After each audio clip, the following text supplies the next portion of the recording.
Greetings and salutations, fans of Dota 2. It is I, Badger, here for some more League of Lads Season 7 playoff action. I am joined tonight by a special guest, though. I'm joined by former member of Nexty and my personal pick for the best 5 in Lads, Levi. How are you tonight? I'm doing well. Thank you for asking. How about you? I'm always doing well. I'm here to cast some more Dota.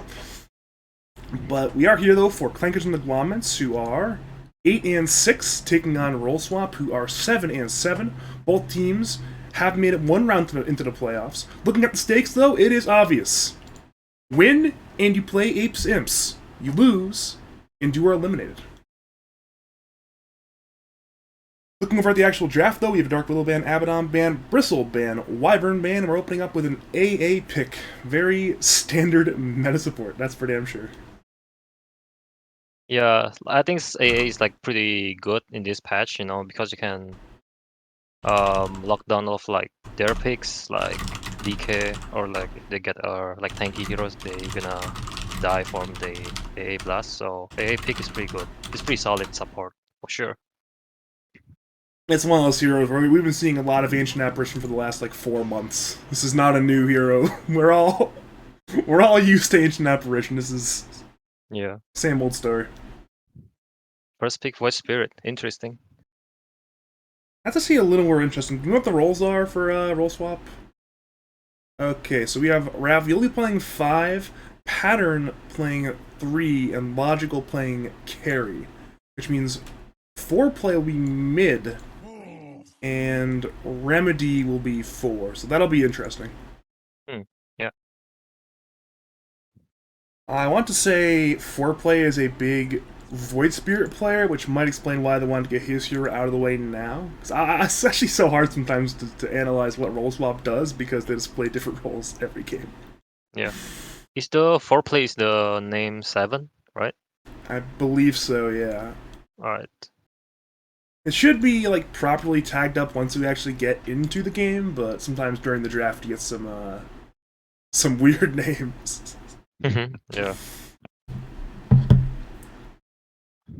What is nice to see though is Undefined coming back tonight, because he was missing for their last playoff series, and he is, in my opinion, the best player in their team. So. Which one again? Which team again? Clankers, their carry player, Undefined. He's played pretty well this season, I think. I not really know any of their players, but I know Logical, I guess his name. Yeah, he's kind of a good player from the team. Yes, very much so. I mean, it's one of those things that people are almost a little bit surprised when Logical came to Lads. Like, wait, this guy's allowed in Lads? But Logical drops from MMR, and now he's able to play in Lads. Yeah. What's the average MMR again in these Lads? Is it 6.3 or? That's the maximum team average MMR. I want to say the average player MMR is something along the lines of like 6.0 or 6.1k. Oh, I see. Give or take. Might be close to 6.0 actually. I have the numbers, but not on hand. I have to find the good old spreadsheets, which I do not have handy. What we do have though is a Treant Protector. 10 seconds remaining. What's the idea here behind this Void Spirit Treant Protector opening for Dire?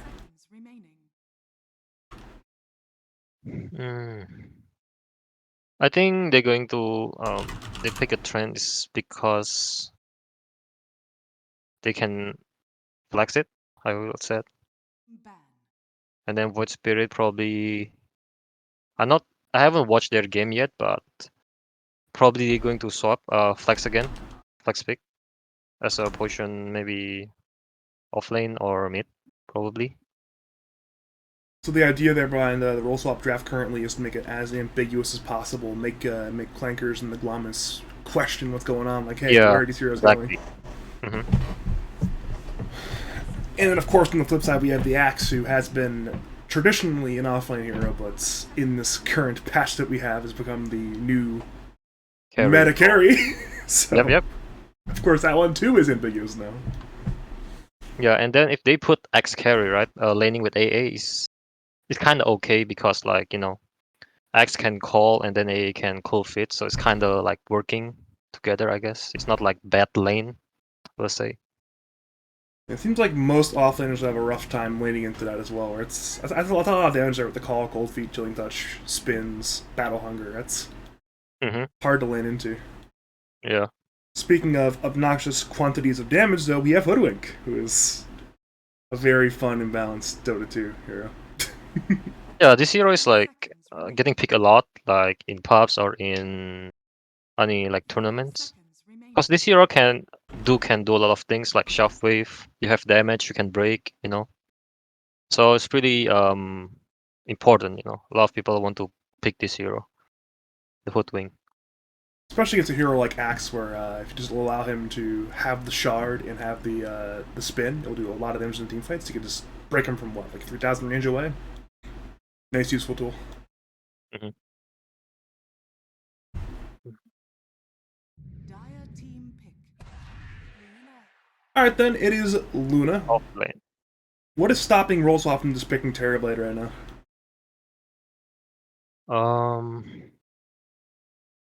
Not quite sure though. I think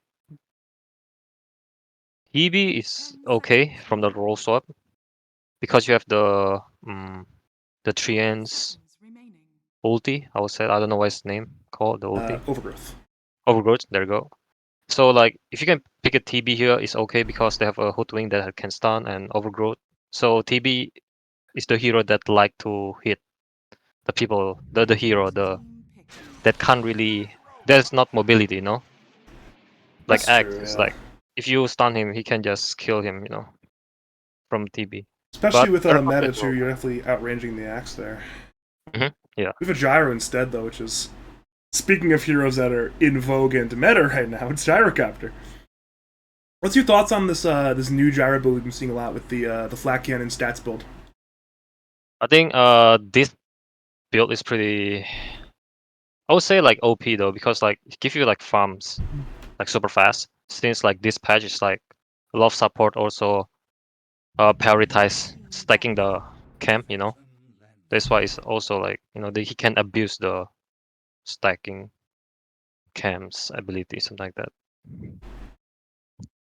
Alright then, we have a PL18 pick. What does this mean for the Radiant draft? This is like a Luna 4? What are they looking at right now? Probably it's Luna 4.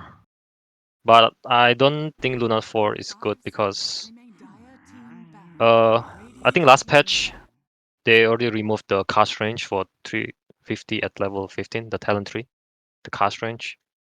So I'm not really sure if they're going to put this Luna as a mid or position 4. I am very interested in what Radiant are doing with this draft right now. These are some weird heroes being picked in terms of the way they go into lanes. Yeah. And they don't have 24 pick either. Rolltop have 24 pick, so Rolltop at least have an opportunity at the very end of the draft to say, hey, this is whatever wild and crazy selections that the Radiant are going for. We get to counterpick it with this, what could be a mid pick, what could be an offlane pick. We're not sure quite yet. Yeah. Most likely, Rollsop going to get a potion tree. Like maybe a Centaur, I guess, or a Tide. Because they kind of need someone frontline, you know. There's a lot of position trees that are not banned right now too. I mean, Mars is not banned, DK is not banned, Centaur's not banned, Tide's not banned. A lot of good threes are still in the pool right now, so they have plenty of options to pick here. Yeah.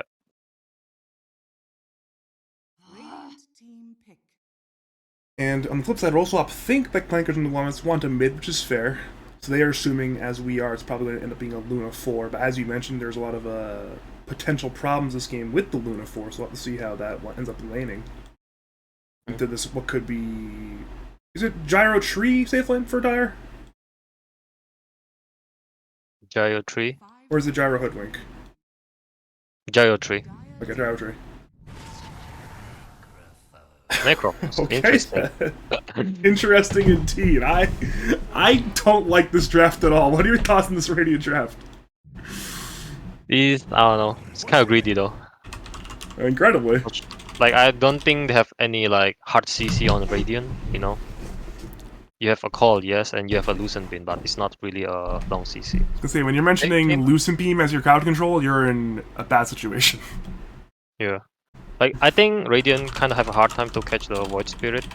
I mean, beside the sight from the Necrophos, but yeah, I think they have hard time on team fight, I guess. Per se. In other hand, Dire have a strong team fight. You know, I can see it from here. We appear to be on the same page of liking this roll swap draft and not liking this Clankers and the Guamments draft. Yeah. You never know sometimes with Dota 2, that's why you play the games, you never know how the drafts are going to be executed. Maybe they see something with this Necro timing and this Axe timing that we don't see, but I think Dire Draft is a lot easier to play this game, where they can just Yeah, exactly. play standard Dota and then probably win this game. So Guam is the position 4, right? He is In the Clankers? indeed the pause 4. DZ pos 4, alright. Let's take that off right over there. Okay, then, we are now jumping in. If you are just joining us, welcome to game number 1 of the best of 3 between Roll Swap, who currently are on the Dire, and Clankers from the Guamments, who are currently on the Radiance. I am Badger. I am joined by the one and only former Nexty member Levi, and hopefully we are in for some good Dota 2.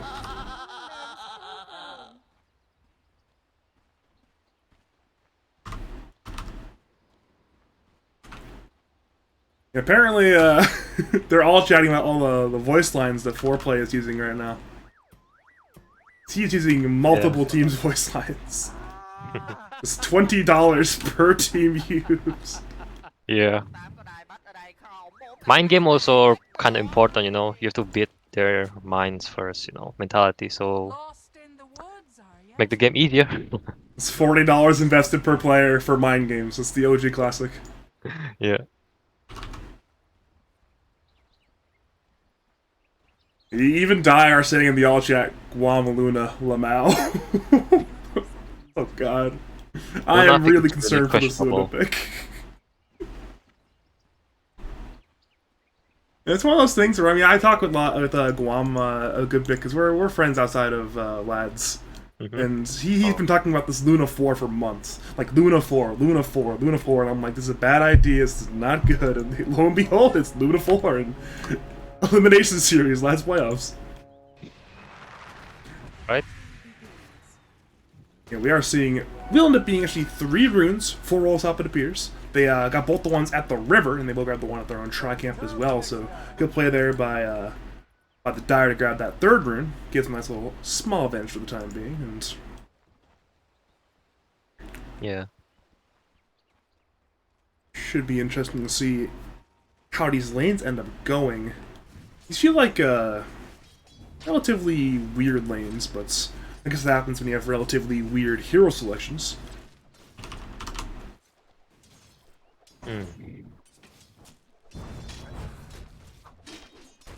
Where are you watching? Looks like a PL may be in for a somewhat rough time bottom lane.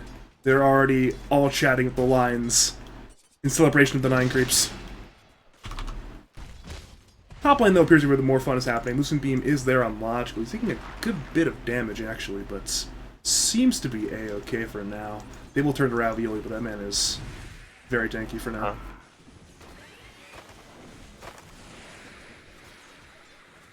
And Module actually has skilled Homing Missile as well, so he is not getting Flat Cannon quite yet, which could potentially mean he goes for the actual get abilities that do damage build, but perhaps not. We'll have to see still. Yeah, I think probably he want to take the homing missiles because he want to do use it to harass the axe, you know, with the nature grass from the tree end. But yeah, for some reason they didn't do it.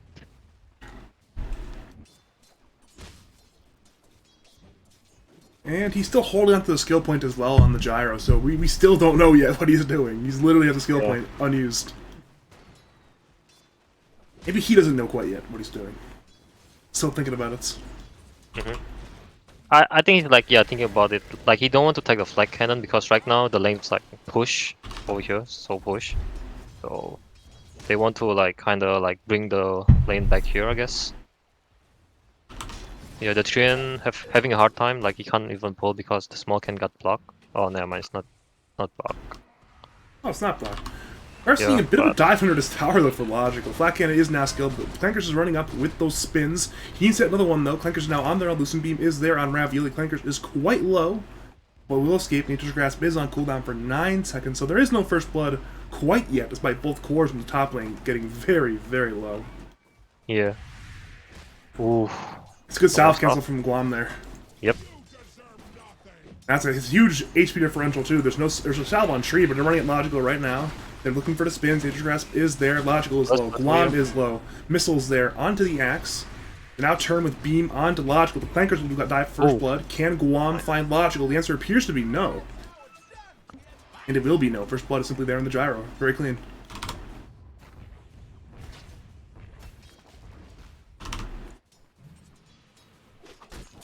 They're actually, Dire is outlaning the Radiant so hard right now. There's already a 1k advantage, a minute 3. Straight up 1k advantage. It's unbelievable. Seems like top lane is kind of okay, I would say. Yeah, top lane seems to be fine for the Dire. They're taking a lot of damage, but they're not dying. They're getting creeps and Logical. They're once again running at them, but they're just not killing the gyro. Just a little bit too much regen for the Stree in this gyro. And then bottoms, PL is getting some farm, but he's being out farmed by the Pango. We're seeing Remedy simply run at Baker. Baker will die here at the small camp. There's now 2 kills for roll swap, and it's... I mean, everything that Dire wants in the lane phases is happening right now. They're other than mid is relatively going in Radiant's favor. Other than that, Dire is getting everything they want in the lane phase. Dire's middle tower is under attack.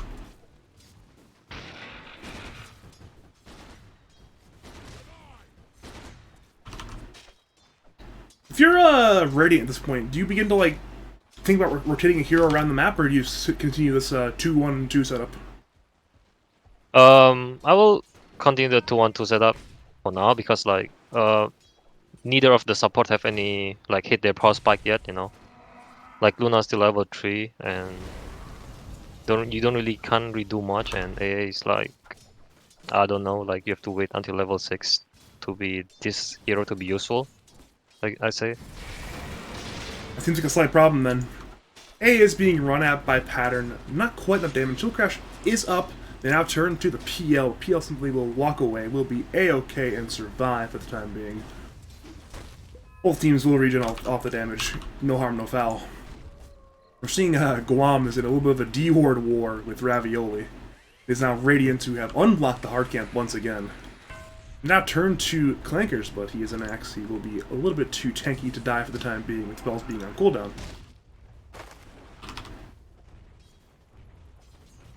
Looking over to mid lane, the Chaz. He's farming pretty well in this Necrophos, actually. He's got 37-3 last assist denies versus Void Spirits, 28-2. Seems like he's definitely holding his own in the mid lane right now. Yeah, this Necro having a good lane in the mid lane because, like, you know, Void Spirit can't really do much except with the Resonate Pulse to get the range creep. And if the Void Spirit try to like get near to the creep, Necrophos just use the Dead Pulse, his Q, to like, you know, deal damage to the Void Spirit. And it looks like he's fishing as well for kills with Death Bolt in the Scythe. He's a little bit short on damage, and 4+ he will grab the Arcane Rune as well, which is quite big for him. It means he'll potentially be able to spam the Slave out a little bit more, avoid being in Death Bolt's range, into Scythe range, I should say.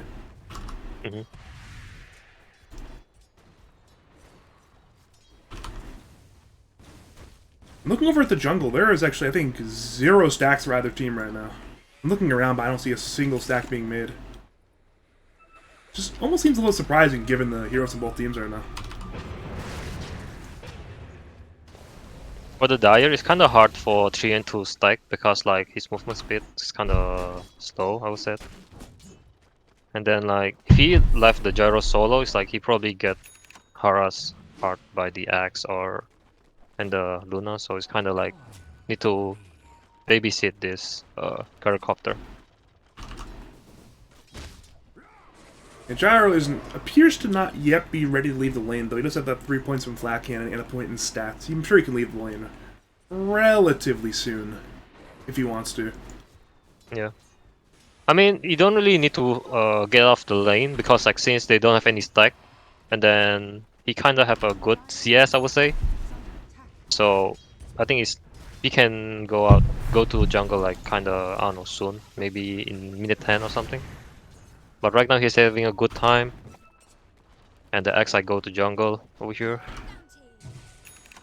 and then he just solo the lane. It's good. And it's nice for logical too. A lot of times you see these offlaners, right, have this massive kill threat at 6. Like say Mars, right? Mars' arena gets 6, huge kill threat. Axe at 6, Yeah. not so much, you know. We've Yeah, seen Baker as well, move by bottom lane to Pattern and Remedy, but because they don't really have enough damage if he's Luna and X like to kill this Gyrocopter. It's kinda hard, I would say, to kill the Gyrocopter because kinda he has the 3N heals, living armor. To stick keep on the Gyro- weak seed as well if he's in a man fight. It's just so much heals for logical. Yeah.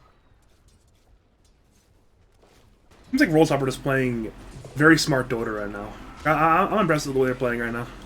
This is exactly what the idea was, like teams being scared of this team initially, and they're now putting it together. They're just laning extremely efficiently with 3 extremely high skill cores. Mhm. It's already a 2K net worth lead at minute 8. They're winning Yeah. both side lanes very heavily, so they're playing very well as a team right now.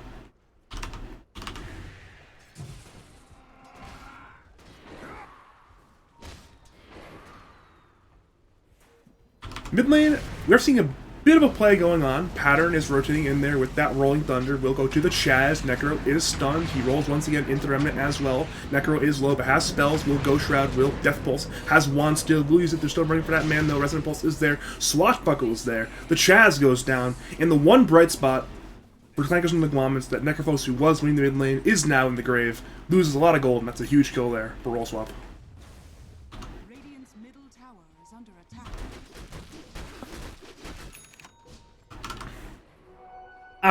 I'm very concerned for the Radiant right now.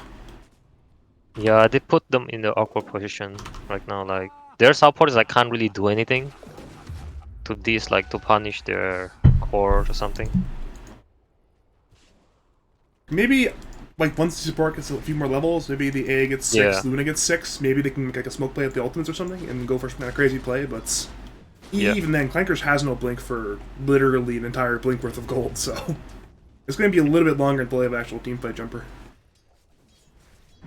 I think right now this axe should Radiant's middle tower is like before the lane is over here, he can just like drag the wave from here Dire's middle tower to here, like small farm the small camp, and then left the Luna just go other lanes, you know. See, right now the lane is free. I think this axe should stay here because I don't think they can kill the axe with the Vanguard, you know. He's Yeah. too tanky. As happens, mid lane, Dire are running at Radiant, they will kill Baker. They want the Chaz as well, but that man has Ghost Shroud under tower. So he should be A-okay. Once again, another pick off there. They'd haste rune on the Void Spirits. It was a very easy kill there on the Ancient Apparition. So easy that I just didn't even bother mentioning it. I was like, yeah, I have it on the screen. The people can see it. They know what happens. They've been there as A. They've died in that play like that. Yeah.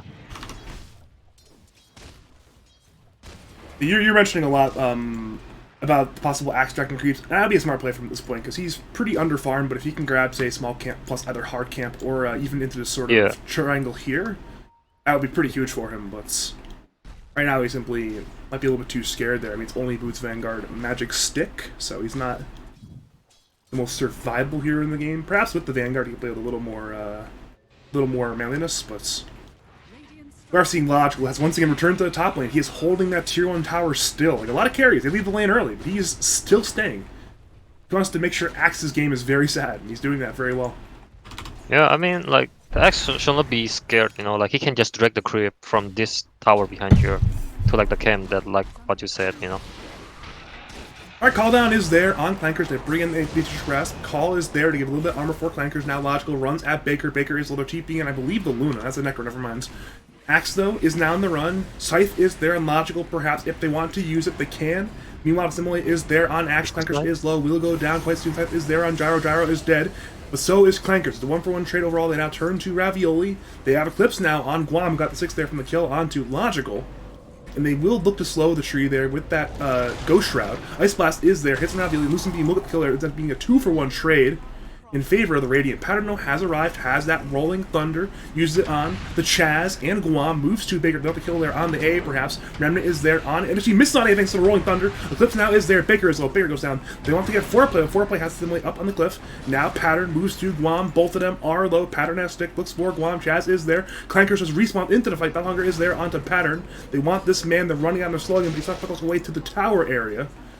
And the fight appears to be over unless Radiant want to go for a big dive, and they appear to not want to do that.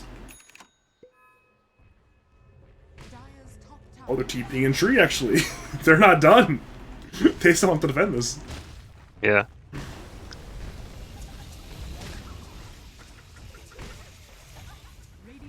Alright, they have living armor on the tower. Ice Blast comes in. Hits on Ravioli, though. I think the Dire, he can defend a tower with Tyrion because like in Radiant lineup, none of them really hit towers, you know. They don't really take towers super fast, so and then the Tyrion max the living armor, so that's a good thing. And then it's like, you know, it's giving the space to Gyrocopter and the Hoodwing to get level on the mid. But The defenders have now arrived. They are rolling in, looking for what appears to be Clankers. Clankers, though, is juking for the time being. He's now stunned, but he's not up to the high ground, so he's A-OK. Call is pump fake, cancelled, misses in the very end. Now, nobody dies. A lot of spells were used, but nobody dies. Seems like a very odd team fight. yeah. Mid lane, though, PL grabs mid T1 tower, but will die for it. Foreplay and Pattern rotating over. Bushwhack is there with that Aether Remnant, and Ice Blast is there on top, but once again, merely on top of a corpse.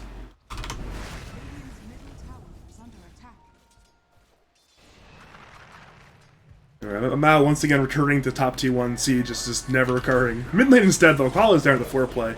Bushwhack is there, though, onto that Axe. Axe is low, Chaz has arrived, he heals up Clankers, but the Simulate kills him before the Death Pulse arrives. Scythe comes in onto foreplay. Foreplay, though, has that Yules, but he has only a stick to survive with. Remnant is there, now in comes Baker, half-killing touch, Lucent Beam. She is not needed, the Chaz will kill him. And now the Necro runs forward, looking for Pattern, but he has Shield Crash, he has Swashbuckle, he will be A-OK. Ends up being a 1-for-1 trade, the Void Spirit for the Axe in the very end.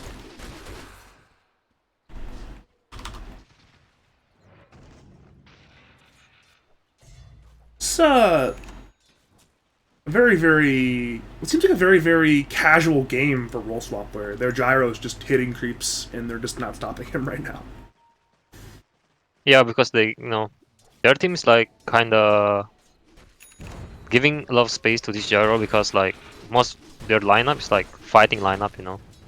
And then they try to kill all of times so that Radiant can't really just smoke to kill the Gyro, you know. It's not just the Gyro is farming pretty well as well. Void Spirit and Pangolier are both decently farmed right now, so it's going to be on Clankers and the Guamments to do something relatively soon. They have a Blink on Axe right now that's got the gold for it, so perhaps now's the time. Grab that Blink on Axe, smoke up on 4 or 5, and then hopefully make a big play. Because the longer this game goes on, the harder it seems for Radiant. Am I correct in assessing that? Yeah, it's right. I think Gyrocopter is like, if he has like 6 slaughters, it's like I don't think he has any problem to kill the PL. Yeah. He can just kill everyone. Slaughter him. I guess in the ultra late game, then Luna also gets 6 slots, but that's like minute 65, minute 70. Might take a while. Probably. I don't think Rolltop will let it get to 65 or 70 minutes. Yeah. Mid lane, though, they're actually diving onto Guam. Clankers tried to save that man, now Roll is there onto Luna. Luna will go down, now in comes the Chaz. They want to get Pattern, perhaps the tier 1 is dead. Remedy and the Siege unit got it, and it is indeed a clean retreat. They dive the tier 2, they TP on in with the Axe. The call was a little bit too late. And, well, he got stunned and Guam died. Yeah.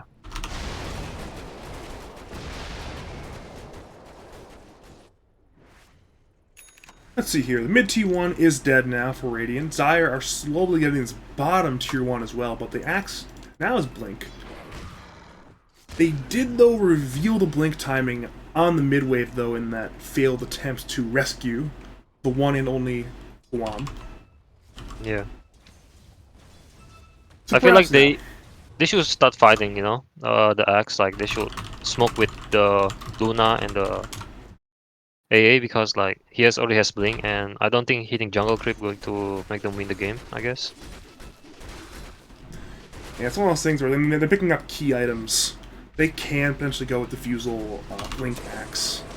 Necro has, what, Mech Hood now. He's almost as Greaves. Maybe it's the Greaves they're waiting on, for that Purge there, the Self-Purge on Necro. And then they might go, perhaps. But we are a little bit of just chilling still. They can at Foreplay- least try to pick off, you know, like 3 of them can smoke run to the triangle. You know, like it's obviously the Gyrocopter going to farm the triangle for sure.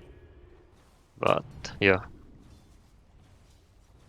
They're looking top lane, but the problem is Dire have a very good place observer ward, so they're seeing. They're looking at Dire Vision, they see the Chaz, they see the Axe, so now it's like, alright, don't die on foreplay, just go run this direction away from this Radiant team, and it's very good time for Dire. Yeah, it's creative ward, this ward, to be honest. I'm impressed. Radiant has know- some idea where foreplay is, though. This could be a big fight top. Oh, he missed the blink call! He did not blink! Oh. Yeah. And now foreplay just wants to go in. He knows it's a bad idea, but he wants to go in anyways. Like this ward is like kind of like game winning ward, you know.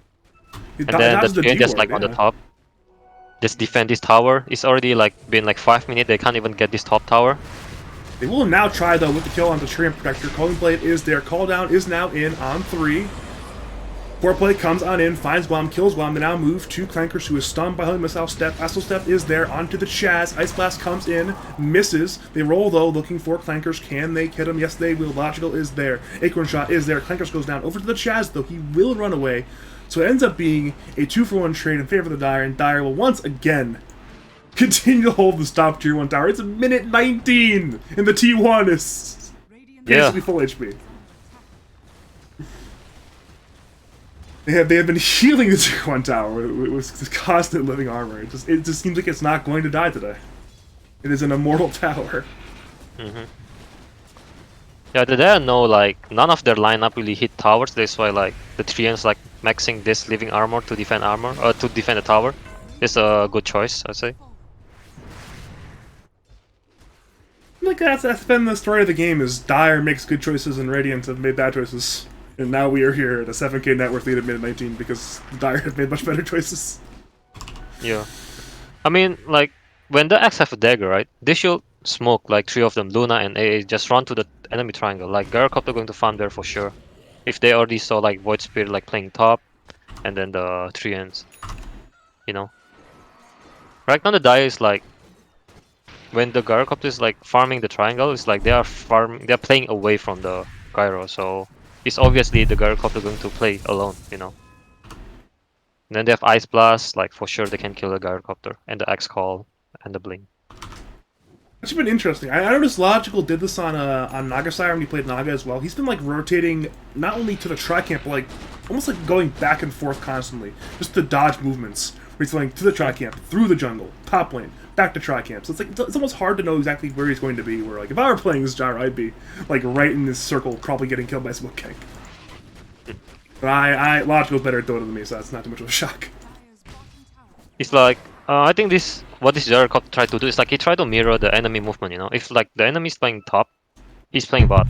And then if like he kind of like if they are having a team fight on the top like just now, that's why like he just TP on the top and just kill everyone. But he also like this hero is not like he also want to hit creeps. That's why it's kind of like, you know, mirror the enemy movement, you know. Not quite sure what's happening top right now. They're once again slow sieging the tier 1 tower, the siege unit and the Necrophos, but the tree is just there. And they know he's there, and they just can't stop him. This man is just ruining the life of the Radiant team. They want to get this tier 1 tower. The entire map is predicating on having this T1 tower right now, but now they're just running in there. Blink Call is there, onto the tree. In comes Ice Blast. They will kill the tree, it appears, but now in comes the roll from Pattern. Calling Blade is there, down goes the tree. They once again roll in onto Chaz as well.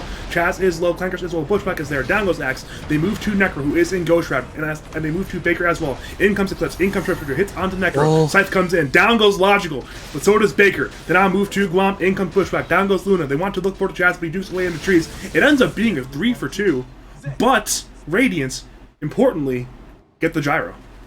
Yep. It's pretty good.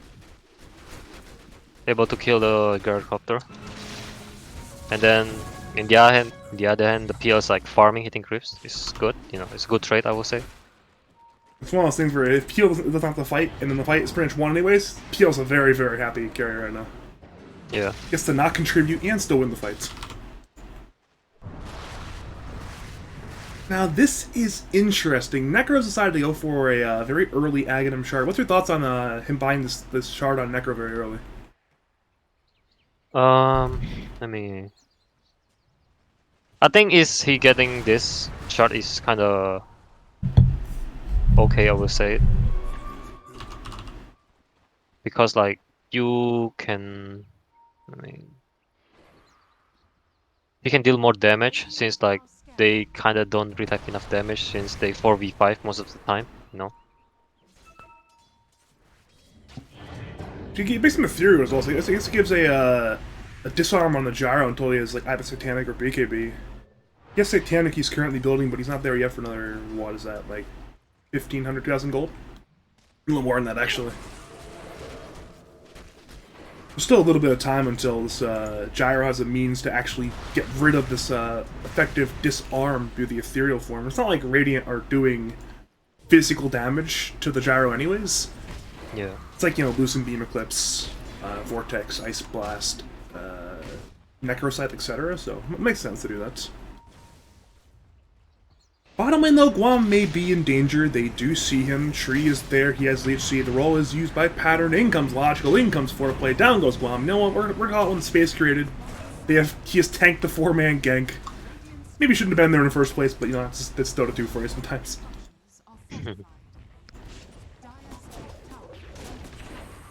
Now top lane, the siege once again continues. It is siege attempt number 8 on the top T1 tower. It's still the same HP. It's already 24 minutes. I can't even get a top tier tower. They want it so badly. It's hilarious to me. It's like looking at like one of those classic early modern sieges where it's like they're dug in the trenches for like months and years, like wanting to break the city walls, but no. They reinforce and they repair the bastions and they build the trenches and they just hold this tower for eternity. That's what's happening right now. They won't die. Yeah. This is peak comedy. The tower is still there. It's even more healed now. I don't know why this is funny to me. It just is. Alright, they're going in, they're TPing up the travels onto Guam bottom. That man is in severe danger. Logical foreplay are there. But once again, die in the bottom lane, the exact same spot he died last life. But now PL is here to contribute. He goes on to Ravioli. Manta is there. The Overgrowth was there after the Manta was used. Doppel is there looking for the tree, but tree is on the run, should be fine. But perhaps the T1 top may finally die. They're hitting it.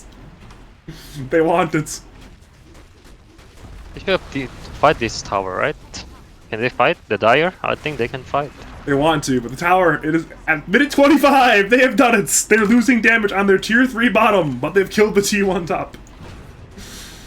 Yeah,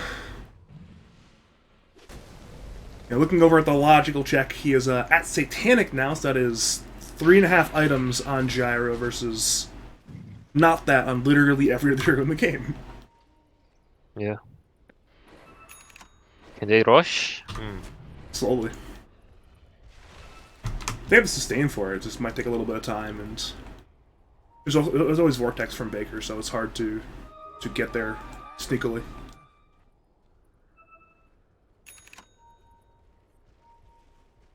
Alright, Radiant are once again grouped as 5. Perhaps it's smoke play time. They've finally finished the objective. They've gotten the T1 top lane. Perhaps they'll move. With 5 with a smoke play, they have a smoke.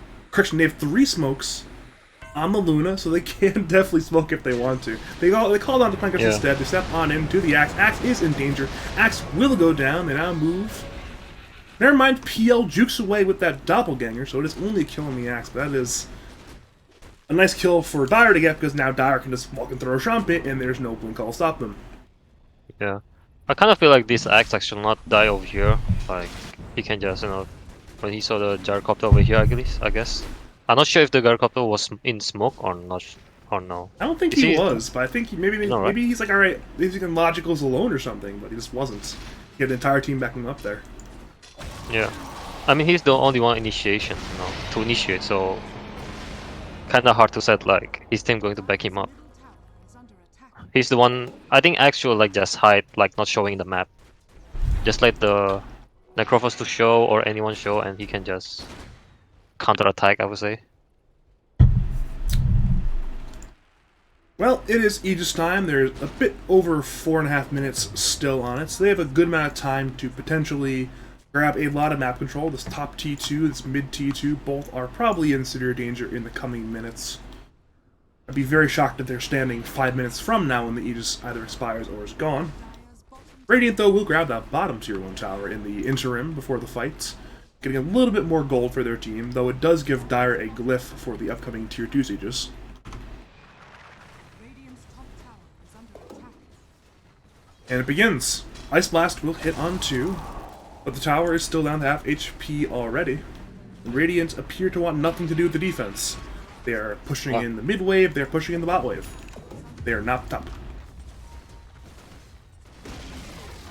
Radiant's top tower has fallen.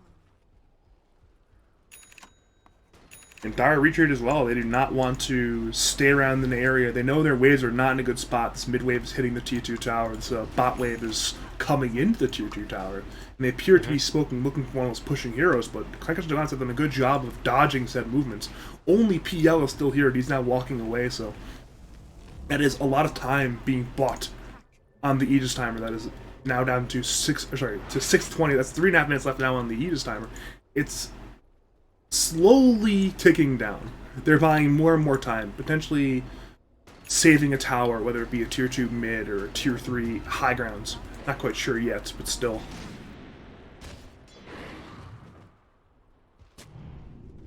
Yeah, I think it's like this rate. This PS like I will say not ready to fight yet, because the gyrocopter is like deal off damage, have Daedalus, have the Satanic, and have Aegis. I'm not sure if this PL can fight yet. What is That's why he- PL looking at item-wise to be able to fight? What does he need? Is it the next item, like the heart of Scotty, or how much does he? Oh, Guam is dead. We'll ignore that. What does PL need? I think a PL kind of need like you said, like maybe a heart or butterfly, I would say. Because like I think Dire is kind of like the biggest damage from Dire is like I think it's like the Gyrocopter because he has a Daedalus. And then he already have a hood, right? So probably he don't really care about the magic damage. So probably butterfly or heart. Heart of Cuirass, that's what I mean. He has the heart now, so we'll have to see what he goes for as a fourth item after the hearts, if that time comes. No guarantees in Dota at this point. It is now mid T2 siege time. Logical has Aegis for a bit under 2 minutes. They will disarm him actually with that Death Seeker from Necro, the Aghanim Shard. But the tower is being sieged nonetheless. Clankers is split pushing top. They actually are TPing with foreplay to de-push that. So they know Void Spirit is gone. They may potentially jump middle lane. Back to foreplay though. He finds Clankers. Clankers though will TP away. In time, gets away now mid lane. They look to jump. They had 2 logical. They slow up the Fusel Blade. Eclipse now is there. They want this man. Logical down to half HP. Ice Blast is there. He will lose the Aegis, it appears. But Guam is now dead. Logical getting low. Overgrowth is there. Hits on the 3, I believe. Down goes the Chaz. Down goes the Aegis. We're seeing Pattern rolling in onto the AA. Baker will go down as well. Now in comes Blink Call. Hits only onto 1 though. Baker goes down. Pattern is low. But Clanker is absolutely eviscerated in that team fight. It is a 4 for Aegis. They're now running at the PL. Foreplay is there. Steps on in. PL is trying to juke. The Centaur helps him with said juke. But the inevitable will arrive sooner rather than later. Remedy is there. And down goes undefined. It is a full 5-man wipe. Axe will buy back, but the other 4 members have no buyback. It is not just tier 2s. It is high ground time. The T3 middle lane is a target. Yeah, I think Radiant can't really do anything much to this, like, Dire, Dire plays super well, the Gyrocopter is super fat right now. He appears to be more than well enough to go. Luckily, though, they're actually respawned. They blink call on the logical. They need this kill right now. Ice Blast is there. Can they juke him away? He's running. Now in comes Foreplay, disrupting. Sharpshooter hits on Clankers. The roll comes through. Guam goes down. They look for Baker. Baker goes down. They may move to Clankers. Holy Missile is there. Pattern is rolling. Down goes Clankers. And it looked so good for a brief moment. They had a logical half HP under the Ice Blast, but he not only did he did not shatter, it was once again 3 more kills for the Dire. A dieback on Clankers at that.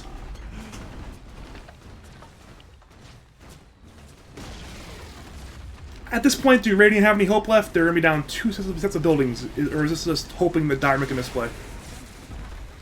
I don't think the Radiant have any hopes anymore.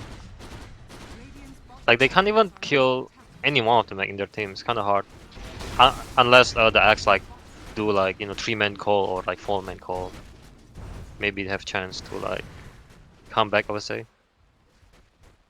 Hopefully. I'm kind of hoping Radiant do something this game.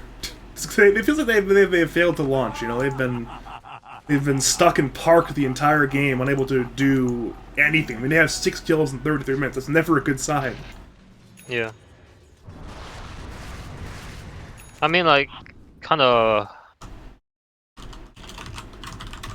to say it? Like, when the Axe like have a Vanguard, he should just like, you know, keep cutting the wave, and then he can just this stack is a PL can take the stack over there instead of like he's the one to take the stack. Kind of. I don't know, misplay I would say. I don't know. If I was the PL, I will tell my Axe to just doing the cut the wave, something like that, and give the stack to me. But yeah, that happened.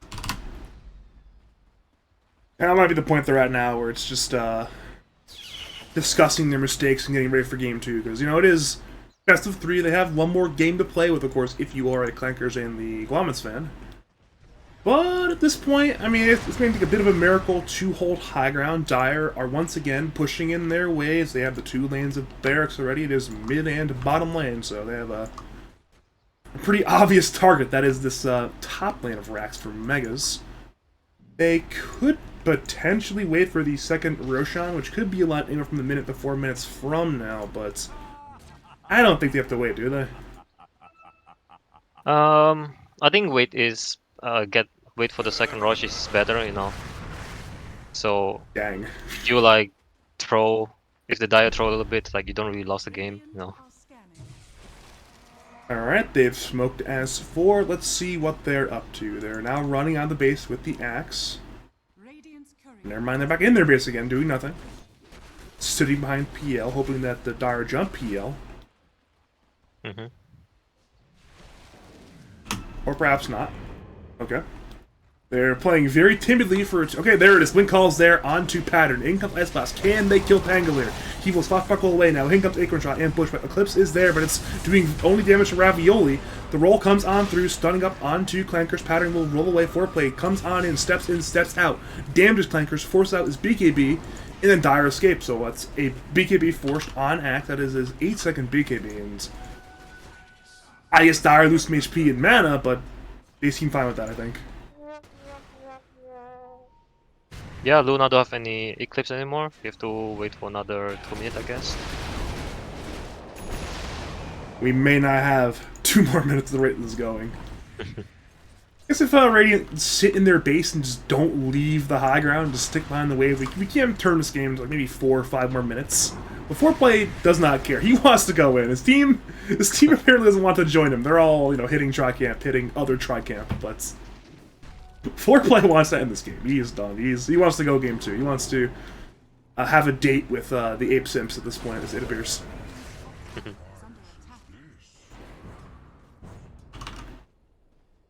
Alright, Roshan is already alive, actually. That is a very early window on the respawn. Roll Swap appeared not to know it, because it was, what, like 8.5 minutes there? That's exceptionally early Roshan timer in this case. Yeah. Yeah, right now Radiant just stuck in the base, like they can't really go out anymore. I guess PL can step a little bit, like right here, but this is the line where PL can't go to. This is too dangerous now. Yeah. It's just like right here. Right here is our line of, to cross this line and Foreplay is probably sitting there to kill you, so it's...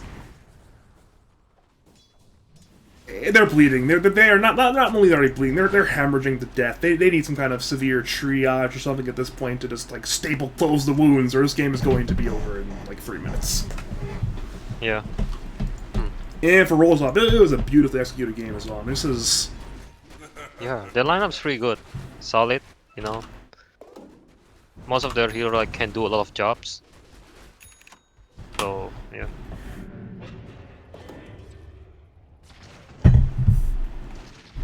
alright. The Radiant are the ones who are now aware of Roshan being alive. Dire still haven't checked it quite yet. It appears. Ice Blast, the trail through is spotted the Roshan being alive, but now Dire walk on in there. They're like, alright, now it's time to end this Dota 2 game. Pattern, logical, ravioli, they all walk in. Radiant, once again, remain in the base. There is a smoke on Guam if they want to go. They appear to want to go, and it is the time. But the problem is the time... It's too late. Aegis goes to logical. Cheese. Where's Cheese, actually? Okay, Cheese goes to Pattern. And, well, it is defense time. It is time for a miracle if you are a Radiant side fan. The smoke is broken on Axe already. They are looking for this man, but he does have the ability to walk away and will walk away.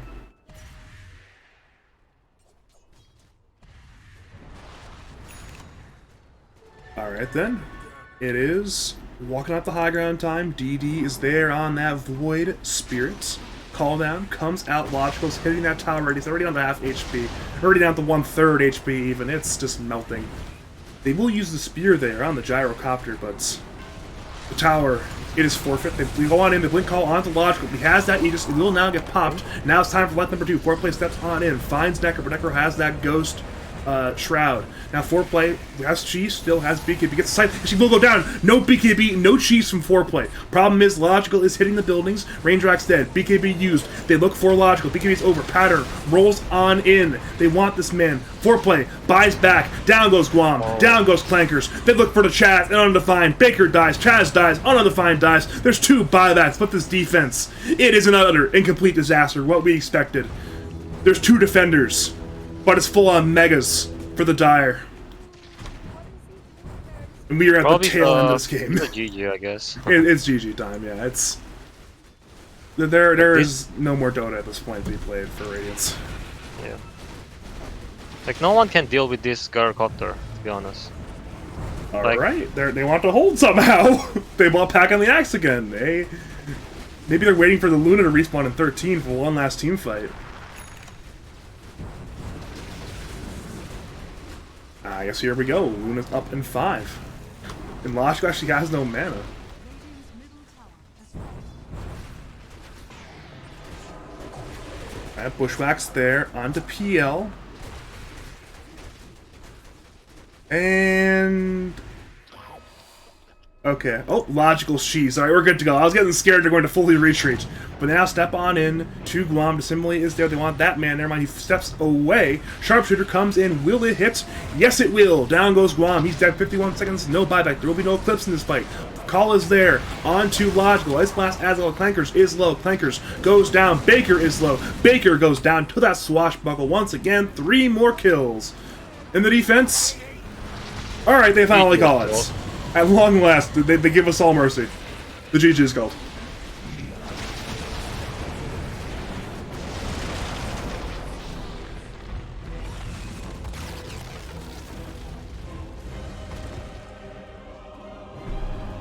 Alright then, there's probably a long list of stuff that Clankers and the Guamments need to adjust for Game 2. Where do we start with the adjustments that need to be made for the Radiant here? I think the draft should be changed, obviously. Like a Luna 4, I'm not sure what kind of draft is that, but they just kind of like play way too slow, and then the Gyrocopter just like keep farming until it's like unstoppable, I would say. And then the issue that they need is like they need someone that can take tower super early when they see there's a Trinity Protector, you know. With the Radiant lineup like that, like I don't think they can take a tower. So hard for them to take a tower, unless the Treant is that. I mean, maybe if like the Luna was core, they could have rotated her in early and then hit the buildings with that. But that's other than that, they've got terrible building hitters. And I mean, we have the building hitting problem they had, and then it's one of those things where do you also need to be farming more efficiently map wise if you're ready at this point. Mm, it's kind of hard to say, to be honest. Like maybe X can do a lot of things when he hit his spike, and then I think PL's like okay, like you can farm wherever he want because like they'll like keep fighting top like the Radiant and Dire. But yeah, they just like I just feel like when the Axe already get the dagger, he should like do a lot of like plays, like do things. It's not just jungling, getting creeps. That's what I feel. Looks like we're gonna have a interesting role situation. We pattern carry this time, and logical offlane with foreplay. Looks like he'll be reposing his role as the middle lane player this game. So that'll be interesting to see. A back-to-back mid lane game for foreplay. Perhaps means Void Spirit will get banned out in the first phase. Let's do ban out foreplay's best mid hero. Not sure if Guam has like multiple draft plans for who's playing what role here, but yeah.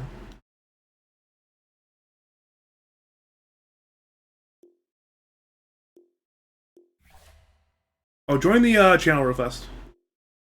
Oh, hold on, my bad. Nice. Oh, that was the Guam was laying down the hammer on that one. All right. Hopefully, for our sake, though, it is a closer game 2 than it was game 1 because that was a fairly. It looked a lot like Nebula nearly Tilted last night. Did you watch that series at all? Not really. Kinda. I didn't watch yesterday. It was a very one-sided series in favor of Nebula. They absolutely beat the shit out of Nearly Tilted. It was not particularly close. And it looks like Guam has tagged the lobby incorrectly. He gave the game 1 win to his own team. Yeah, exactly. That's kind of like confused. I was He confused. definitely like, did not win that game. Yep. I have to adjust that on my. I have to put that on my OBS now to manually put roll swap 1-0 Guamments.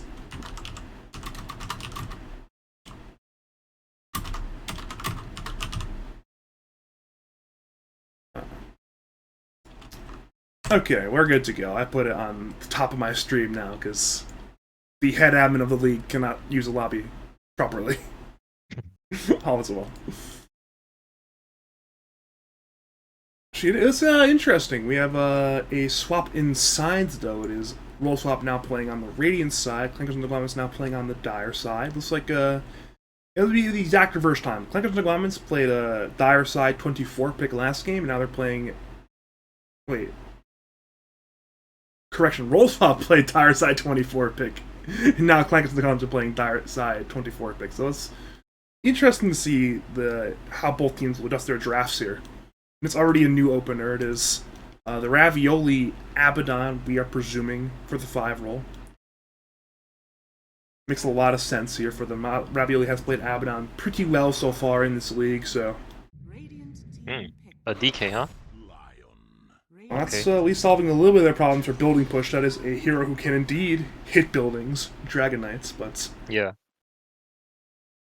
We're back to Gyro again for roll swap. It is 2 games in a row of this gyrocopter-based Dota. I believe we'll be pattern playing it rather than logical this time, so perhaps pattern will play it differently than logical, or maybe logical will somehow like farm the off lane with a gyro and then transition to being their 1 roll. It's hard to tell with this team. It is some Pandora's box stuff going on here.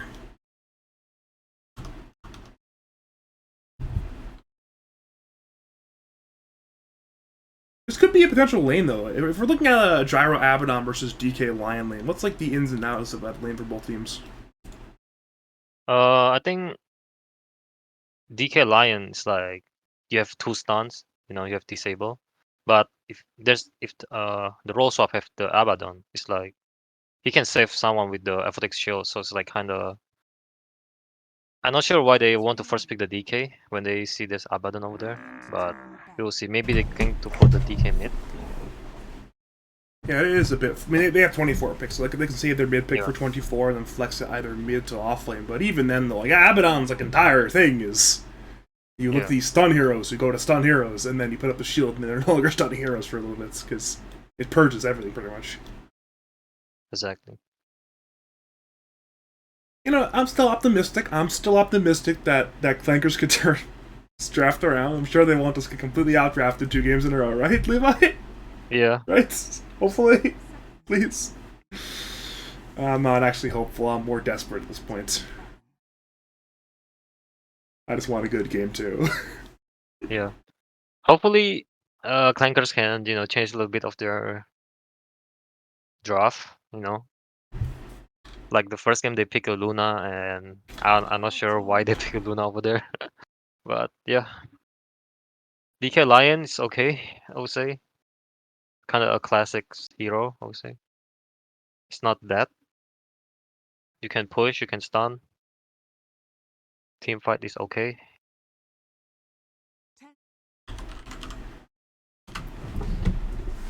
Alright, let's see here. We are looking at a number of interesting bands here. Bristle, Wyvern, Ricky Invoker, DP by the Radiant, Morphling, AA Razor, Hoodwink, and Nyx by the Dars. We'll be seeing a couple different heroes. No return to Hoodwink, which makes a lot of sense because they have a DK, of course.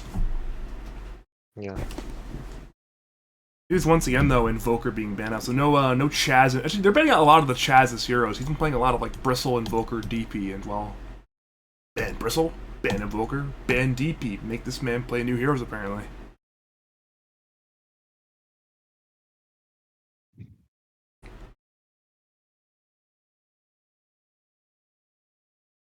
We're looking at probably a 5 pick, right? Yeah, that is indeed a 5 pick. That is the Oracle. Okay, Oracle. Makes some sense. I mean, it has a nice save for. I guess how like Gyro goes in with missile, you can purge the missile. You have a save for whatever it's jump. It's a nice Dota 2 hero. But suddenly it's a hero to jump. Oracle in the backlines. It is once again returning to our Dota 2 screens. It is Void Spirit. Void Spirit. I mean, he picked Void Spirit I think it's okay because he can kill the backlines, Oh yeah. So I think it's not a bad pick. I think it's kind of okay, I would say. Yeah. Did you notice anything the Void Spirit was doing last game? Like I've noticed a lot of teams have been shying away from this Void Spirit pick recently in the last couple of weeks. What were the roll swap doing so effectively with Void Spirit to justify picking it so highly when most teams don't pick it so highly anymore? What I've noticed from roll swap is like they like to team fight, I would say, like when they hit the spike. That's why like a hero like Void Spirit, like any like spirit hero, they like to like fight, like having a team fight with our teams. Like he's not the hero like to hit creeps. So and then they do well. Their teams like smoke together and then get a pick off.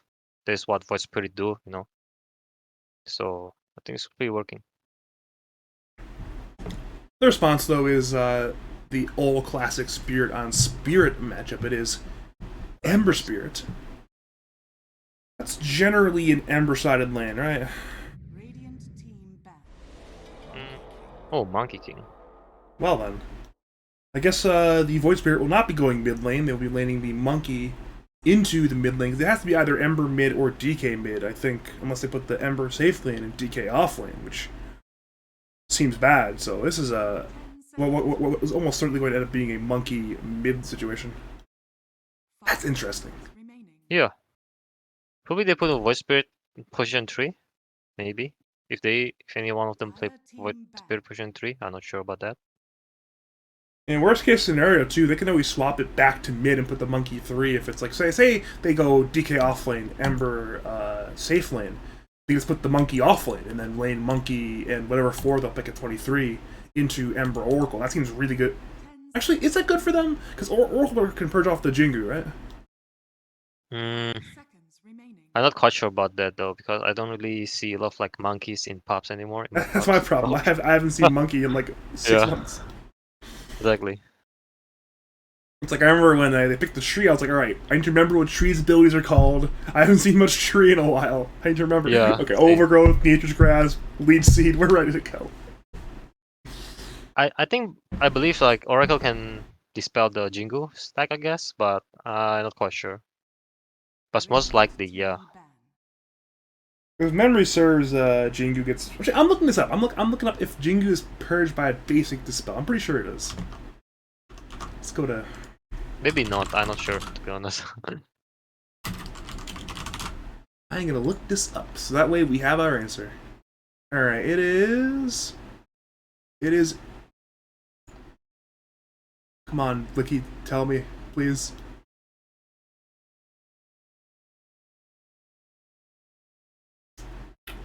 Okay, it is indeed.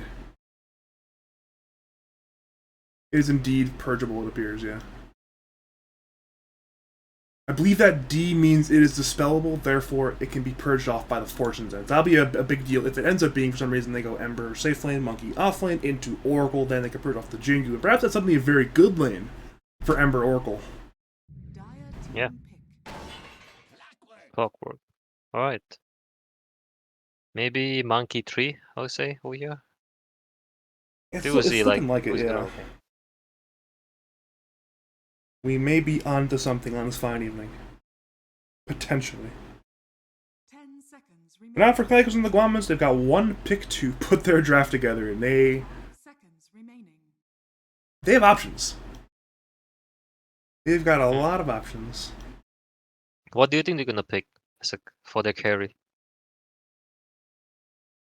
I almost think they might go like a Leshrac mid or something weird like that, and then just stick to Ember safe lane. Because I am so scared of Ember into Monkey mid right now. That seems really, really bad for Dai. I think it has to be on their mind right now. I think of like every single possible lane situation with this Monkey and the Ember. Ember versus Monkey mid has to be the worst for Ember, right? Of any possibility, lane-wise? Ember against what? Monkey? Yeah, Ember Monkey mid is the worst situation for Ember in the game right now, right? Yeah, it's kind of pretty much, yeah. Because like Ember, if he Ember try to last hit, the Monkey can just like right click the Ember and then stack the Jingu, you know. If they can get the Ember literally anywhere else, Oh, he okay. put the Ember. Okay. The Juggernaut, huh? Interesting. Okay. Interesting. So it's a Monkey 3, huh? Pattern playing carry or Potion 3? I mean, I thought it was logical playing off lane and pattern playing safe lane. Perhaps it is the Monkey safe lane into the DK. Gyro off lane. Maybe that's the idea there. That's fascinating. That's actually so fascinating to do that. Yeah. How would a gyro clock into Jug Oracle lane even go? I don't think I've ever seen it in my life. You mean in the laning, right? You said. Yeah, like the first 5-10 minutes lane phase. I've never seen that lane happen in my life, I don't think. Guess we will find out right now. Alright then. Adventures. Let's see here. I'm just gonna put up my Twitch prediction real fast. Okay.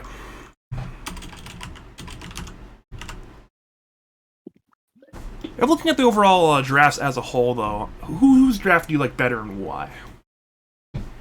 I kind of like the Clankers more, I would say. They have someone who can hit towers. They have save from Oracle. They have catch, you know.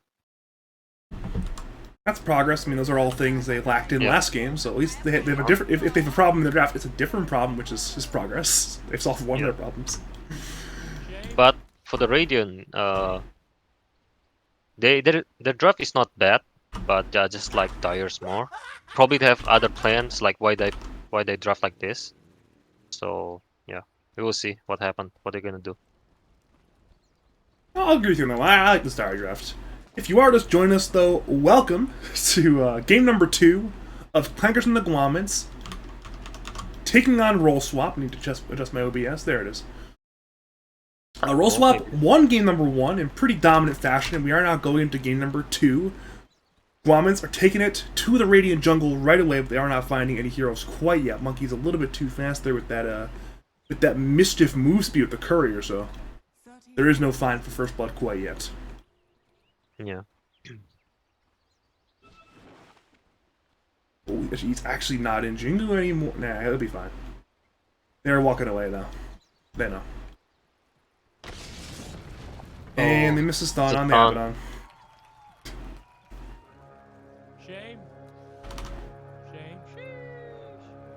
And they all chat, and once again starts cascading down. We see the $20 and $40 investments into the Bank of Valve paying off right now. This time, though, it is 2 runes apiece, though, so it is at least, at the very least, a better start to the game than last game. That is indeed not 3-to-1 runes. We are, though, yeah, we are seeing the Void Spirit in mid lane against the Ember Spirit. We're seeing the Monkey safe lane up against this DK with the Abaddon line and supports, and then it's a Gyro Clock up against Jug Oracle top lane. So this is a couple of very, very weird lanes going on here. Yeah. Seeing the Jug, too, is running away from the wave to potentially chase down this clock. Look at his range creep denied. Oh, never mind, did not get denied. Thought it might get denied there, but luckily for Jug, it did not get denied. Meanwhile, bottom lane, it's probably going to be a very, very bad lane for the DK. I don't see any reality where DK has a fun time today. I mean, if DK is like have the level like 4 and then have the 2 level in the Dragon Blood, I think it's okay, you know. You have the health talent, sorry, you have the health regen armor. So maybe you're going to have hard time, but probably you're not gonna die, you know. That's true. I feel like Patter might get a lot of denies in this lane potentially. He's already at 3 denies, including 1 on the range creep, and it could be... Oh, I missed first blood. Up. Might be. Or do I? It happens. I mean, I'm kind of famous for missing no kills but first blood, so yeah. I mean, I missed first blood top lane. They go and spin, and the fortunes end on the logical. Logical goes down there. Meanwhile, bottom lane, are seeing a bit of man fighting going on. Clankers and the Abaddon are both quite low, but there is no death quite yet. I don't know what it is a first blood match. Sometimes this first blood's just hard to catch. You know, you just Yeah. trying to say words, and then first blood it just happens. I'm like, ah, okay, I missed it again. Very unfortunate. It's always the worst one to miss too, because like everyone's always like, "Hey, first blood, yeah, all importance." Everyone's watching, and they're like, "Oh yeah, I missed it again." Yeah, I thought like the first was gonna be on bottom lane because like I see there's like the Abaddon don't have any regen, and the lion probably going to kill the lion, kill the Abaddon, but That's what I was thinking too. I was looking at bottom lane as it happened. I was like, "Yeah, bottom lane, that's where stuff's happening." And then no, it's not there. I feel better at least. I feel a little bit better that you also missed it. I'm not alone anymore, you know. Mid lane though, we're seeing foreplay is very, very low. Ember was under the tower a little bit on that one, but there is no kill quite yet. He has the bottle now, so he should be... He's somewhat healthier, but we did see multiple water runes go to the Embers. He has a very good control right now of this mid lane, grabbing the multiple water runes, both top and bottom.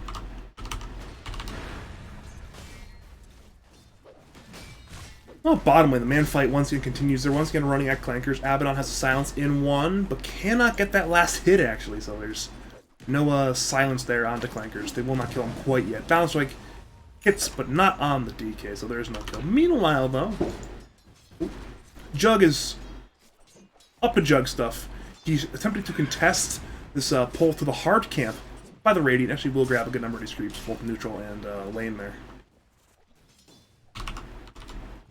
Dire's top tower is under attack.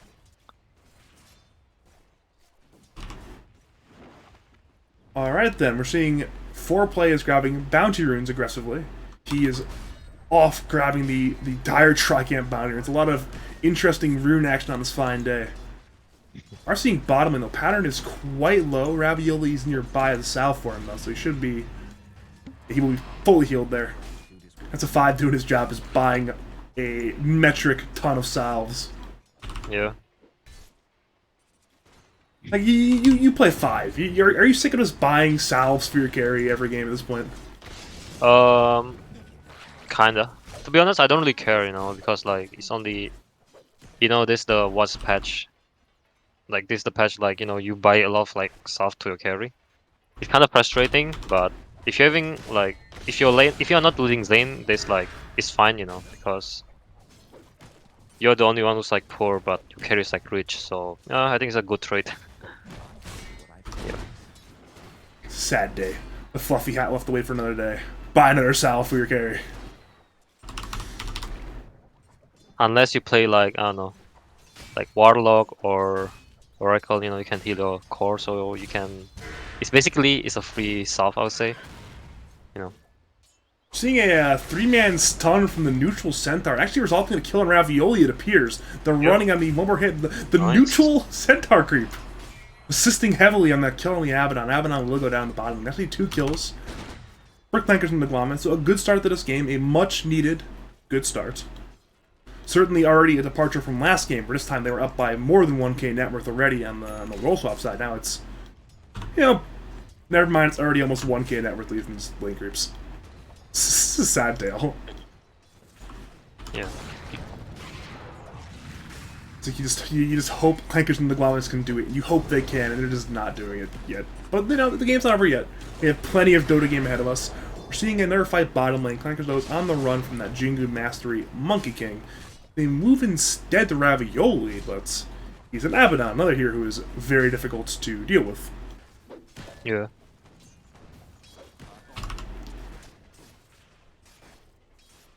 Maybe there's a kill on bottom lane? Yeah, they actually do stun onto the monkey there. Shield was Yep. used already. They turn to Guam, though. Guam has 2 stacks on him. Pattern wants that man. They instead turn to Clankers. Jingu will now pop. Clankers is like turn to Guam. Guam, though, has the stun there onto. It's a fantastic stun. Can they kill Pattern? Pattern mischiefs. Moves to Clankers. Clankers is low. Oh, now Guam will not get the kill on the Pattern either. So it's a kill on the DK, no kill on the MK, and it's Radiant on top. Ooh, Boundless even almost kills onto USS Guam. Radiant's middle tower But it's still a 1-for-0 trade in favor, once again, of roll swap.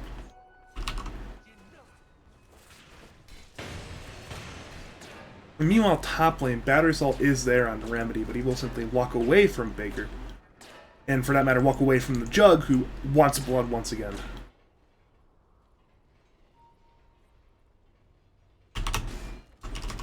And we've not looked much at mid lane this game.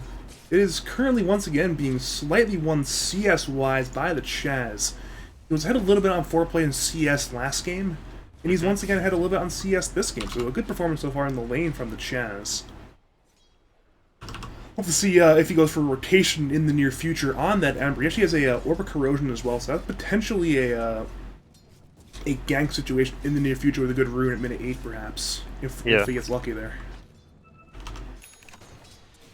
Yeah, Top probably lane, though, the- they're moving to logical. Yeah, Fortune's End is there on the gyro. Spin is used. They want this man. Call down, though, is up. Will now get used. Meanwhile, in the bottom lane, Abaddon is low. Guam goes down. They move back to top lane. Logical gets a double kill with the nice. call down. Back to bottom lane again. They're moving the Clankers, going and fighting Ravioli. They pop Jingu onto Pattern.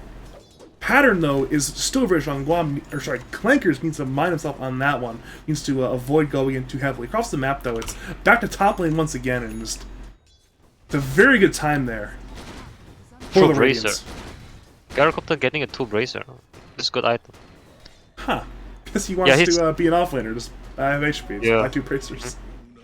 I think he get 2 bracer because he want to like sustain the lane, you know, like give him a little bit of tankiness since like a Jug and the Oracle can kill the Gyrocopter, right? So probably he get that 2 items to sustain, I believe.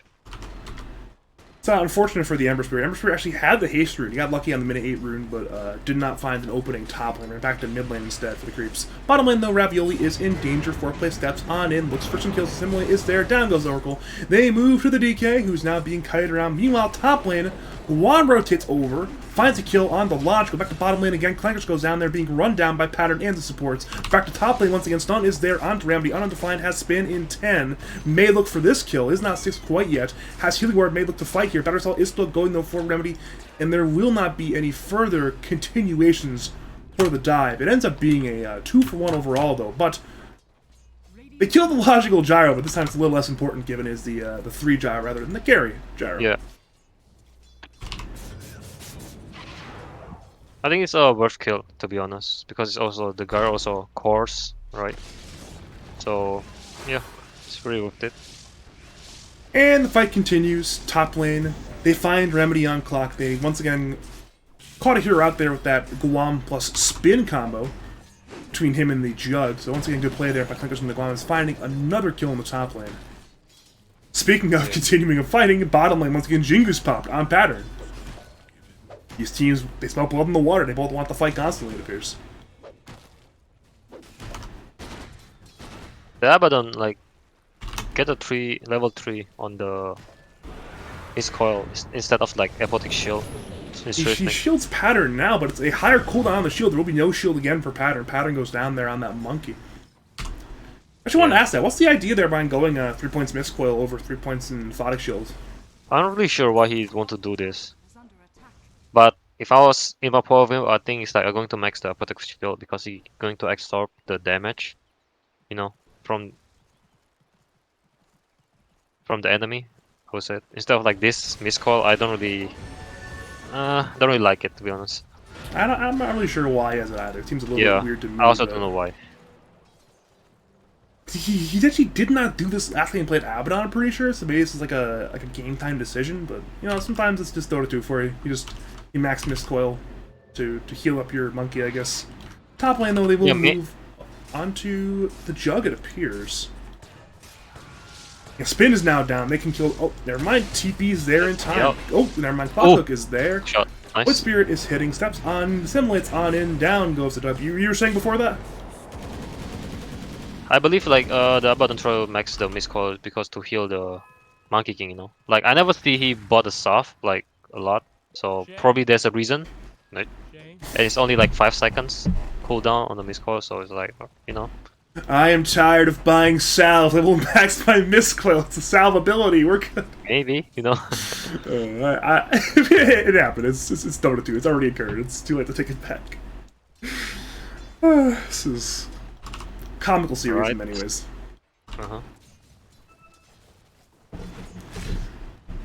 We are seeing... Sorry. You go first, trust me. Oh, okay, this fight bottom. It's fine, he's dead in Abaddon eventually. False Promise will get popped, but... Actually, Borrowed Time will get popped. He'll walk away. But you were saying before that? No, that's all. I was thinking like... some have to kind of secure the... power rune because, like, you know... I see it's like... The Embers and the Void Spirit don't really... get any power runes left, you know? Yeah, Imagine Dia have the power runes, they probably can get this tower super fast, bottom tower. Yeah, they had the double damage on the Void Spirit. We rotated top lane instead of going for this bottom tier 1 tower, prioritizing the Jug kill ended up happening. They have the DK instead for the tower push, it appears. Clankers is now in Dragon form. He has both supports backing up there in that tree area, so perhaps it is indeed siege time. Radiant only have the Abaddon defending, who has Borrowed Time again in 6 seconds. Meanwhile, middle lane, the Chaz is an Ember Spirit, so a little remnant away from the attackers. Back to bottom lane, though, Pattern is nearby, but they appear to know he's in that tree area. They now TP in as well on launch, but call down is there only on Clankers, I believe. The Clankers will try to walk away now. In comes Primal Spring there onto the DK. He will stun onto the MK. Now there's a Purge there onto the Clankers. Apparently, it's not purgeable, actually. Oh yeah, it's not. We figured out the answer. It's not purgeable. Alright, we learned something today. The long-awaited question, 17 minutes later, is Jingu purgeable by Oracle Q? It's nuts. We're seeing a move, though, onto Remedy. Level 1 chains were there, though, onto the clock. Now, Income Primal Spring there, onto the Oracle. Fingers there on clock. Clock goes down. Now, Baker has False Promise there, onto himself. Pattern, though, taking some damage from the Chaz. He's being healed with Miss Chloe. We're seeing a taunt there onto Guam. Guam will go down. And now they stun with the Balance Strike onto the Chaz. Chaz will remnant away, but he's low on mana. They are still casting a step on in on foreplay. They will look for the Chaz. Jingu will once again get popped soon. And the Chaz should go down and will actually attempt to deny the neutrals, but fail to do so. Ends up being a 2-for-1 trade in favor of roll swap. Yeah. It's fine as space for the Jug, I guess. That is true, but Jug is mode poverty right now, it appears. He has a finished Maelstrom now. It's only phase Maelstrom at 14, which is never ideal, but at least it is now at that Maelstrom time to recover his farm. Hopefully get some more items. the Dire never stack the triangle. Like there's 2 support like sit on the bottom lane for like I don't know 3 or 4 minutes, but there's no stack. Okay, it's kind of questionable, I would say. Yeah. We mentioned last game as well the difficulty stacking, but this time they don't have the same excuse of like, hey, my heroes didn't stack very well. It's just Biz didn't stack. Yeah. Alright, Clankers has a blink, uses it on logical. Stun's not there quite yet. Call down is there. Clankers is being kited around actually now, TPing him, but it's actually canceled mid lane by I believe it's Shane's. They've canceled Clock's TP. Yeah, this DK just wastes a TP, Radiant's bottom tower to be honest. I'm not sure why he want to blink inside here. And then the Lion, like, none of their support can catch up, you know. Then he just TP back to base with the dragon form. So, I'm not sure what is happening in this. I don't know either, but there's indeed some Dota 2 that's going on right now. Yeah. Even though when he has a dragon form, right, when he dives the bottom over here, he can just like kill the wave and try to get this tower. Like maybe he can like force TP on from the enemy team or something, I would say. But he just like TP back to base, so it's kind of I'm not sure why he want to do this, but yeah, shit happened. Looks like the teams are realizing that the game is tagged incorrectly now in the all chats. Yeah. I got scared the game wasn't like ticketed in the Dota tickets, but we are seeing. Ooh, never mind. Remnant away by the Ember Spirit. They attempted a jump, but the jump was not there.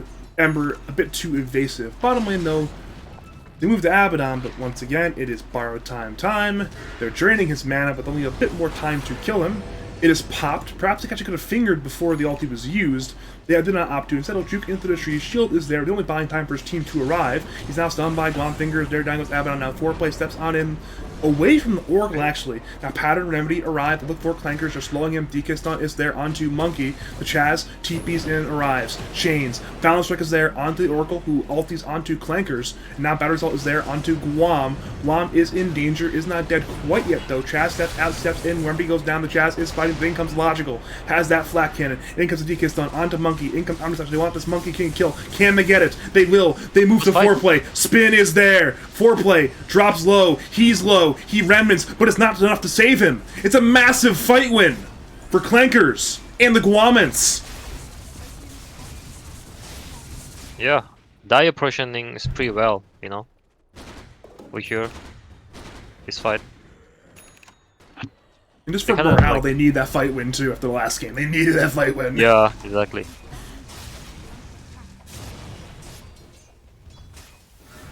Alright, now we're seeing a DK stun onto to the Abaddon. Logical's arrived though with the flat cannon. I'm being distracted by Guam all chatting, who actually ends up dying thanks to I don't even know why he's dead right now. He's just dead. Yeah.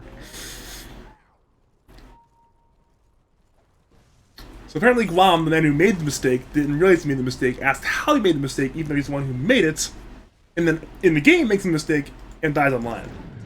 Guam though.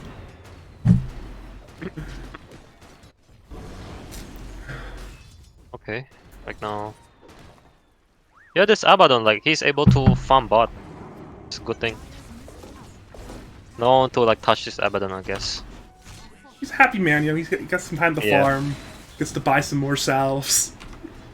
Alright, so yeah, the blink hacks there on too, Remedy. Remedy actually tries to get saved, but he's still going down there. Now we're seeing a blink by Clankers What? onto Logical, but Wukong's command is there. Now DK is on the run. Has to run away. This T1 tower is once again in danger, but Radiant are low HP on 2 of their main cores right now, so they'll have to escape. Yeah. Jog has the healing ward, so it's like, you know, like they give them like sustain after the team fight, I guess. It now finally dies, but that's a lot of healing being done. Now we're seeing a Hex there on Ravioli. He's being hit by the Jug, and with the Fortune's End. The stun is there from Guam. Down goes the Abaddon. Foreplay comes on him, but has to step away once again. Clankers hits that tower, but Logical denies it. But it is still mid T1 dead for the Dire. They can now assume more map control, head to the Tri-Camp, head to the jungle. And they're heading to the Tri-Camp right. Never mind, no, they're not. Thought they were, but they were not in the same page. Oh, now they're smoking to the Tri-Camp, apparently. They want to be here. It's go time. Dire are scanning. Good. They try to check if they have a stack on the triangle right now. There is no stack at this time around. They still want Yep. the kill, though. looking for anybody. But Logical's playing back in the trees, but he appears to be to the right instead. Blink in by Clankers. Nice. Guam has a Hex there. In comes the Chaz with the chains. In comes Fortune. In comes Finger. Down goes Logical.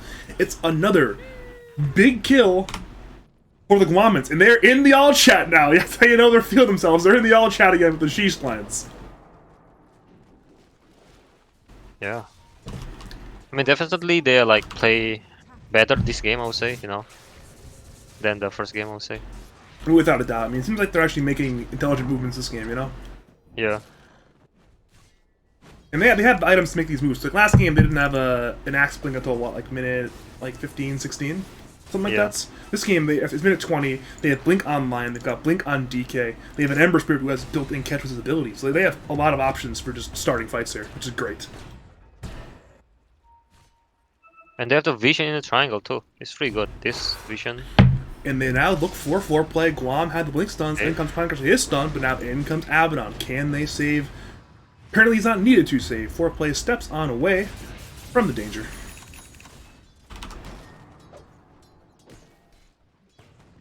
Alright, looking at roll swap. They're currently at about a 0 net worth lead, give or take either direction. What's the plan here if you're Radiant? What should Radiant do to get control of this game? Definitely they need to like shove the side wave, the side lane, you know, and then after that try to get a pick off. Probably they can try to kill their Oracle or Lion first. Because like I don't think like right now they already lost a lot of like map control right now in the Radiant.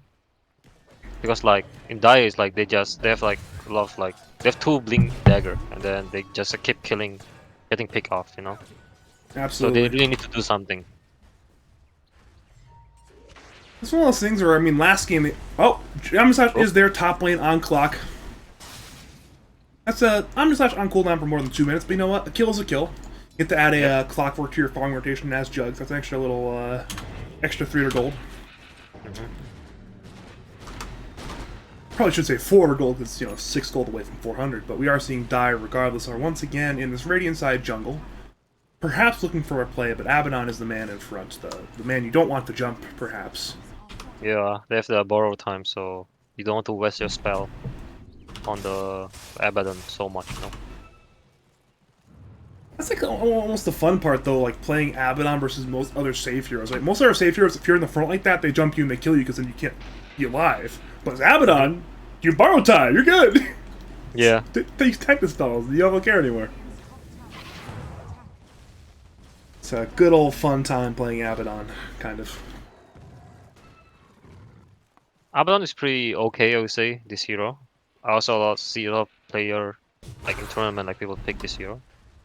Alright, they find Clock. Guam comes on in. Shield's there, though, on Remedy. So Remedy appears to be fine. Dire immediately instead head to the Tri-Camp, looking for the bigger kill, the one on Pattern, spotted by that Tri-Camp ward. Wukong's, though, is there. The Jazz comes on in. Ember is low.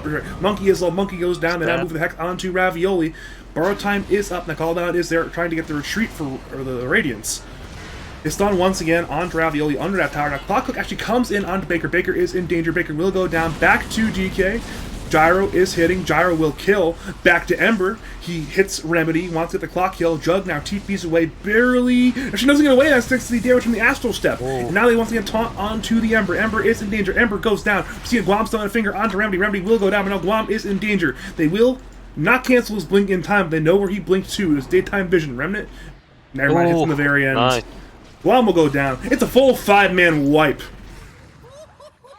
And for such a brief moment, a happy 4-minute window, we are feeling very confident in Clankers and the Guamments, but it's back to the story of the series. It is roll swap playing very intelligent macro level Dota.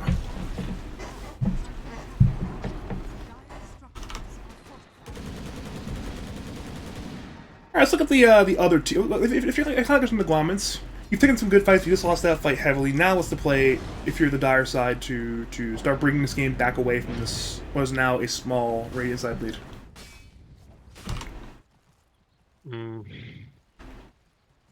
I feel like right now, both of them are kind of even right now because like they also have like gyrocopter problem, you know. If the Dire catch the like jump on like Monkey King or like Voice Spirit, like he can just kill everyone. The gyro, like they need to focus right hero. I say the Dire. kind of hard if they just like focusing on what they see in front of them, you know.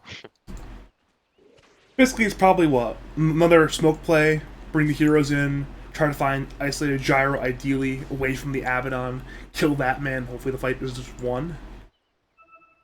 Yeah, pretty much. But like they also kind of need a damage too. Wait, they do have damage. Never mind. Alright, they smoke on floor. The Chaz is arriving, rendezvousing with the team. Logical is the jump, Okay, but in comes it's good. Shield. Can the no Nice. Shield? The Hex there. They stun Abbott on the backlines. Logical is low. He's being brought down. He's trying to fight. He will go down. It's a trade though for Baker. In comes Wukong's. Radiant want to fight the Keep Clankers in the Wukong's command. He goes down there in the DK. It's a 1-for-2 trade overall. And now Dire, they got the kill. That's very important on the gyro, but it's retreat time. The Jug is juking. He's playing some Shreeman Dota, trying to escape from this Radiant side team. He spin and TPs though, and there is no clock hook. It is on cooldown.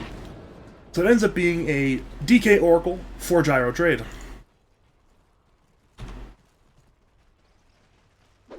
This fight is kind of okay, I would say. It's not like something like super bad in either both the side. Yes, like the Radiant the only Gyrocopter dead, and then in Dire side there's 2 hero dead, but I think it's fine. Ended up being a relatively okay retreat. They got out on the Jug and on the Ember. And they importantly killed the gyro. At this point, even though he was the offlane hero, quote unquote, he's #1 in network by a country mile, so he's very fine. Yeah. It's more just like carry out the offlane more than his offlane at that point. But you know what? He has 2 bracers, so he's an offlane player. That's the strength, the strength item.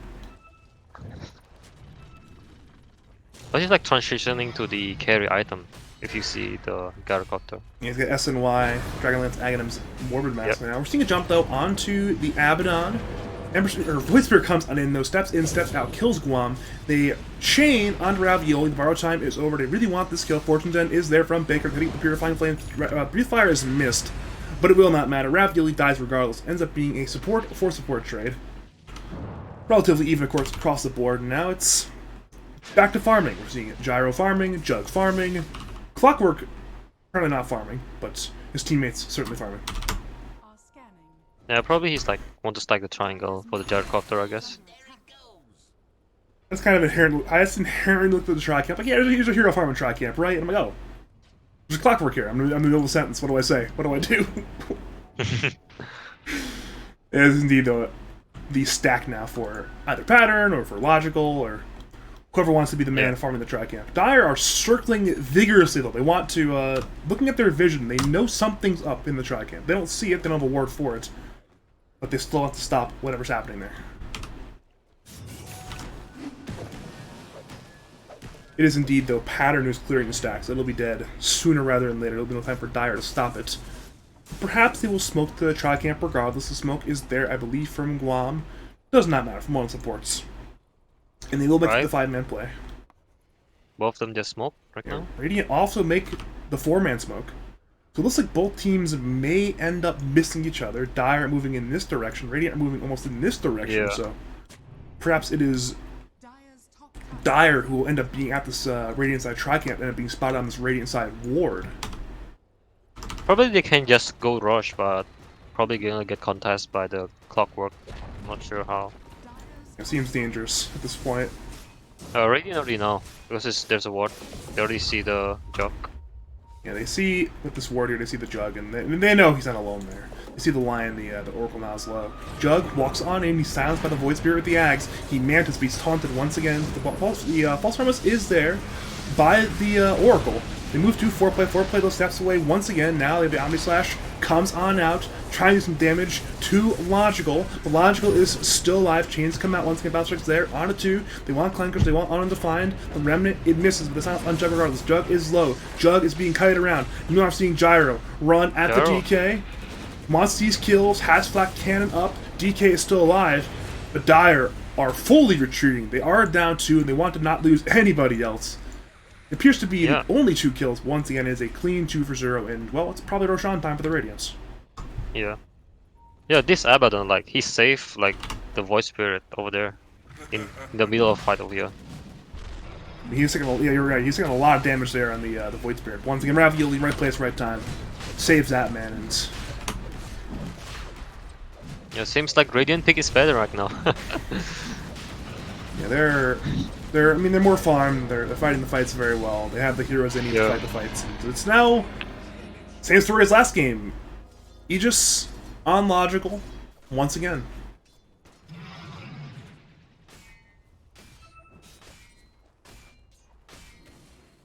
Alright then, Logical apparently is just running into the Tricamp. He just does not care about death. Death is a social construct to him, and he's not subscribed to it. He does not care about dying right now. Which is fair. He hasn't died in a long time.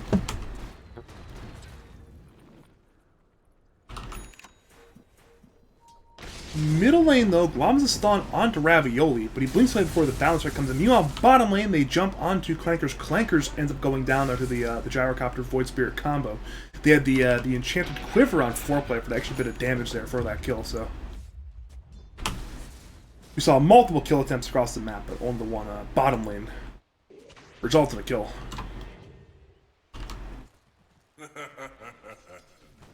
Yeah. Right now.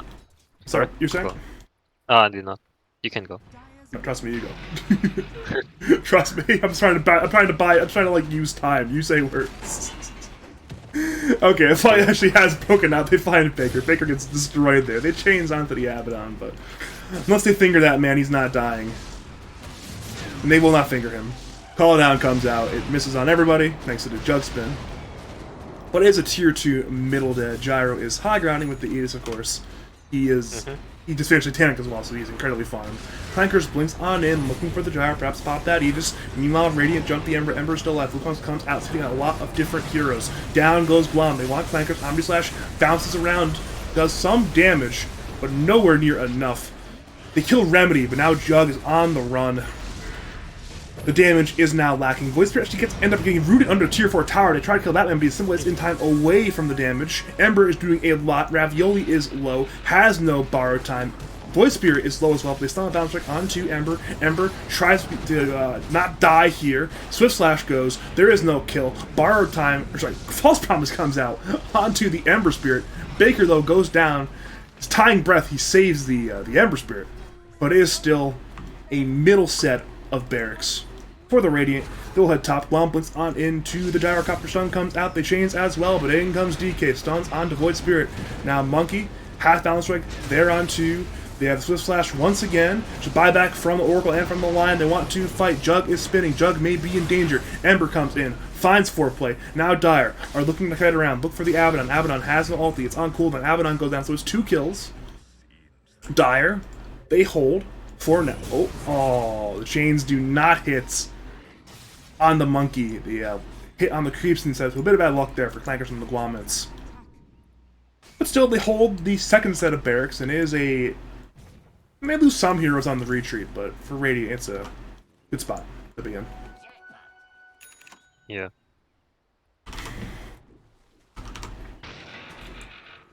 They actually still have the Aegis on Gyro as well. Jesus. Yeah, this man is very hard to kill. He has like 3k HP. And Satanic, like... I don't think they have enough damage to like really like burst this Gyrocopter, you know. Because like he has the Abaddon can save them, you know. Have the Solar Crest from the Abaddon also. Yeah, I'm gonna try to do a little bit of math here, and I don't see it at all. Like, between the raw HP on the Gyro and the save mechanisms, both directly from the Abaddon and indirectly from his teammates just jumping in and stunning heroes who are going on the Gyro, there's just no realistic means of him dying anymore in this game. Yeah. Probably Jug need get like, I don't know, not a damage item, but I'm not sure why he's like queuing the Molnir. Moduliner, I don't know what he said. Yeah, it'd be Mjolnir. I'm actually not sure either. I mean, he's buying it. Not sure why. I mean, I guess they built out of the Maelstrom, so it's convenient, but I mean, it could have been a higher damage item there. Yeah. Butterfly is okay, I guess, in the Jug. I'm not sure about like what's his item build, to be honest. What he can build, but that's kind of hard part with Jug sometimes. It's almost like because MKB got nerfed, isn't like a great damage item he can buy anymore. Like Butterfly's not perfect, MKB's not good anymore. You know, really, I don't think like Daedalus on Jug is possible, right?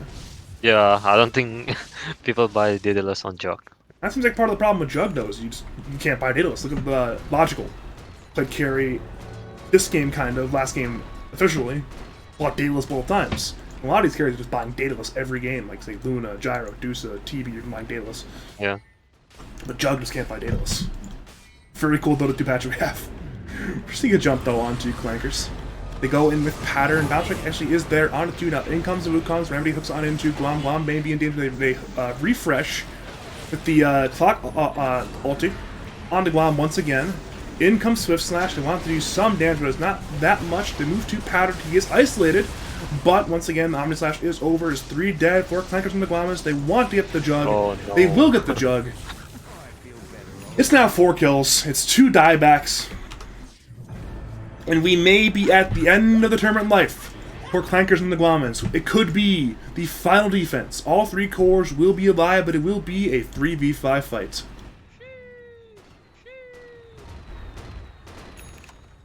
And they're even smoking the Void Spirit and the clock in the backlines, giving that a little bit of vision advantage, making it harder for Dire to know when the clock and the Void Spirit might jump in. They now buy back on the Jug, unsurprisingly, but it's already tier 3 bottom dead. Range Rack's dead. They head to the melees. They're not long for life. The glyph is there, perhaps the last glyph of their tournament life. In mid lane, they find Clankers. He will die. It will be a dieback. Bottom racks are dead. It's 2 racks for roll swap. Yeah, I don't know how this Dire can come back from the game right now. It's definitely not die on the Jug. They will go on Chats. It's the final defense time. They go on in for Logical, but he has a Satanic. Swift Slash is there. Omni Slash is on cooldown. They silence the Jug. Jug has no spells, has no Manta. Assimilate's there, but it misses. Income run, it misses as well. But Logical, the flat cannon finishes that kill. They move to the Shaft. He tries to Remnant away, but he dies as well. That's 3 diebacks. And they don't even go bother with the Megas. They go Throne, and the GG is called. They will finger Pattern in the fountain. So they get a little bit of a more victory on that one, but for roll swap, it was a 2-0 in dominant fashion.